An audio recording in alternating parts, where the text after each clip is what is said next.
Hi everyone, Miss Curdy here. We are attempting to watch our next video, but our producer is interested too. So now that he's scooched out of the way, let's take a look at our next topic. So this is topic 4-6, division involving 0 and 1. So if you remember from our multiplication unit, we know that multiplying by these two numbers is really easy.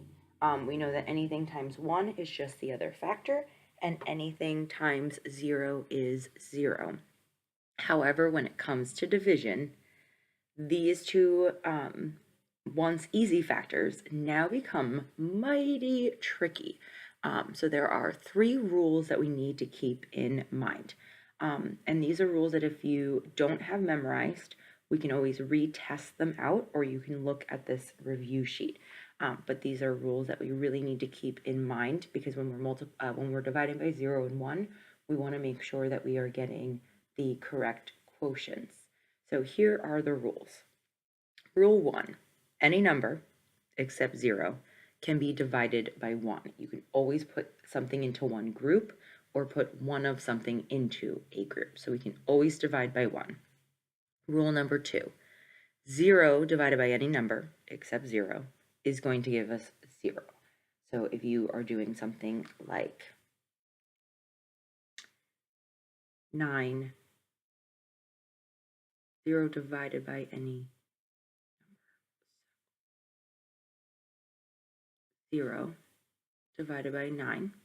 So if you have nothing and you're dividing into 9 groups, we know that's always going to be 0. So you can always divide 0 divided by any number, whether it's 9 divided by 1, 2, 3, 4, is always going to give us 0, because this number is telling us how much we have. And if we have nothing and we put nothing into a certain amount of groups, we will still have nothing. And rule number 3, you cannot, under any circumstances, ever divide a number by 0. You can't put something into 0 groups. So let's use fact families that we're going to prove these rules.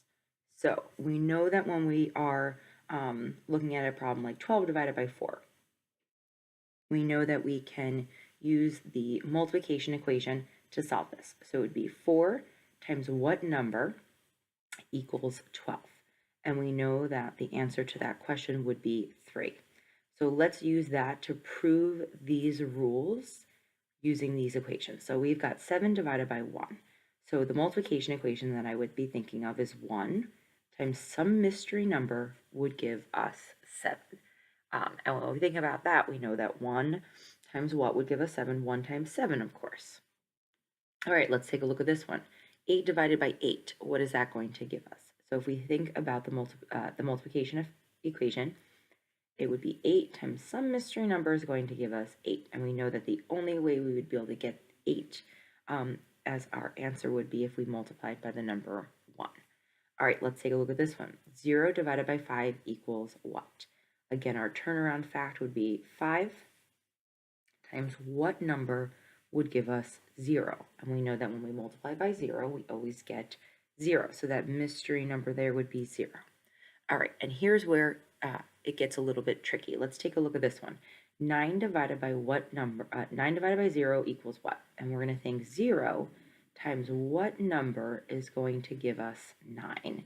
And this is where things get a little bit tricky. 0 times what number would give us 9? How can we multiply a number by 0 to get 9? And we know that when we multiply by 0, we're always going to get the answer of 0. So this equation here is actually impossible to solve. There is no solution to it, because there is no way to multiply by 0 to get a number that is not 0. So again, anytime you're dividing by 0, it's not possible. There's no solution. You cannot do it. So I'm going to give this guy, hi Carl, a little sad face in there, because you cannot ever divide by 0. This is, again, something that we will need to review often. Hi, Carl. He's going to sit on the notes. This is something that, again, if you can't remember the rules, that you can always look back at this note sheet or you can test it out. So that is all for this video, thank goodness, because our producer is here, hi bud, and he wants to be involved as well. All right, thank you again for watching, and we hope you have a great day.